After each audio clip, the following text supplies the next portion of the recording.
चलिए इसी के साथ इस वक्त की बड़ी खबर पर नजर डाल लेते हैं। खबर आपको बता रहे हैं राजधानी भोपाल से, जहां गृह मंत्री अमित शाह का मध्य प्रदेश दौरा है। बागियों की बागडोर संभालेंगे अमित शाह। नाराज नेताओं से 1-to-1 चर्चा करेंगे। बीजेपी का घोषणा पत्र भी जारी कर सकते हैं।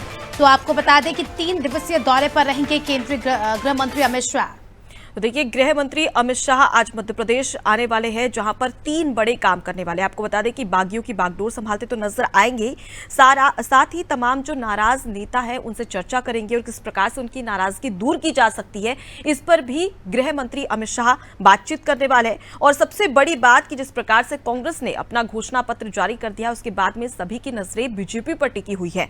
इसी घोषणा पत्र पर मंथन किया जाएगा, बैठक की जाएगी और उसके बाद देखने वाली बात होगी कि क्या कुछ खास इसमें हो पाता है घोषणा पत्र में। और उसके अलावा अगर हम बात कर ले तो 228 विधानसभा सीटों पर बीजेपी ने अपने प्रत्याशी उतार दिए और 2 विधानसभा सीटें अब भी बाकी है, जिस पर सभी की नजरें टिकी हुई है। अब ऐसे में देखने वाली बात होगी कि इन 2 विधानसभा सीटों को लेकर भी क्या कुछ चर्चा की जाती है। तो कांग्रेस ने अपना घोषणा पत्र जारी कर दिया है और उसी के बाद से अब सबकी नजर जो है बीजेपी के घोषणा पत्र पर टिकी है कि क्या कुछ वो मुद्दे होंगे जो बीजेपी जो है अपने घोषणा पत्र में शामिल करेगी। तो ये देखना खास होगा, क्योंकि केंद्रीय गृह मंत्री का दौरा है और ये 3 दिन का दौरा है, तो अपने आप में काफी ज्यादा महत्वपूर्ण हो जाता है। क्योंकि लगातार हम देख रहे हैं कि सूची आने के बाद से ही जिस प्रकार से पार्टी में विरोध के सुर उठ रहे हैं, तो ये बड़ा चैलेंज पार्टी के लिए साबित हो रहा है।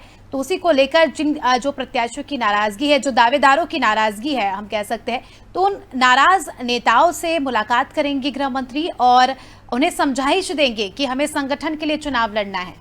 तो देखिए, अगर बात कर ली जाए तो 230 विधानसभा सीटों में से 69 विधानसभा सीटें ऐसी हैं जहां पर लगातार नाराजगी देखने को मिल रही है। चलिए सीधे रुक कर लेते हैं, हमारे साथ में हमारी संवाददाता शबाना जुड़ गई है। शबाना, मध्य प्रदेश में अगर हम बात करें गृह मंत्री अमित शाह की, तो उनका एक ही संदेश कि खत्म हो कलेश। लेकिन अब मध्य प्रदेश का दौरा, जहां पर जो तमाम नाराज नेता है उन्हें किस प्रकार से मनाते नजर आएंगे गृह मंत्री? जी देखिए, मध्य प्रदेश में विधानसभा चुनाव है, सत्ता में भाजपा है, तो जाहिर सी बात है जो जिन नेताओं को टिकट नहीं दिया गया वो नाराज है।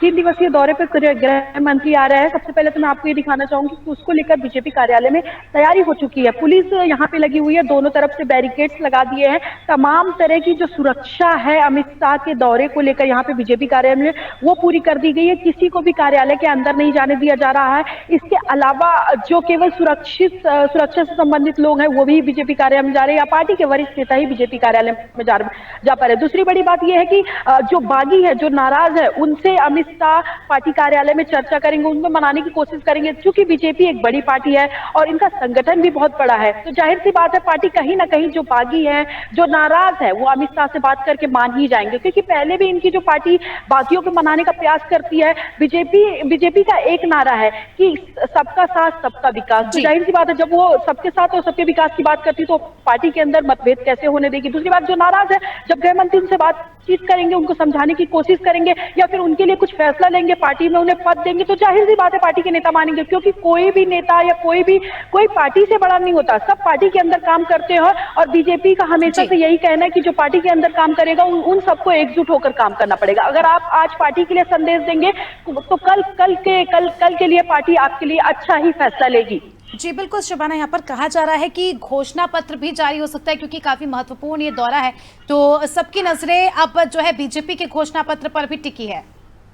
देखिए, चर्चा तो बहुत है कि जब केंद्रीय गृह मंत्री अमित शाह मध्य प्रदेश के दौरे पर रहेंगे तो बीजेपी की जो घोषणा पत्र है वो जारी होगी। जाहिर सी बात है बीजेपी अभी तक इसलिए भी रुकी थी क्योंकि कांग्रेस की घोषणा पत्र का इंतजार था।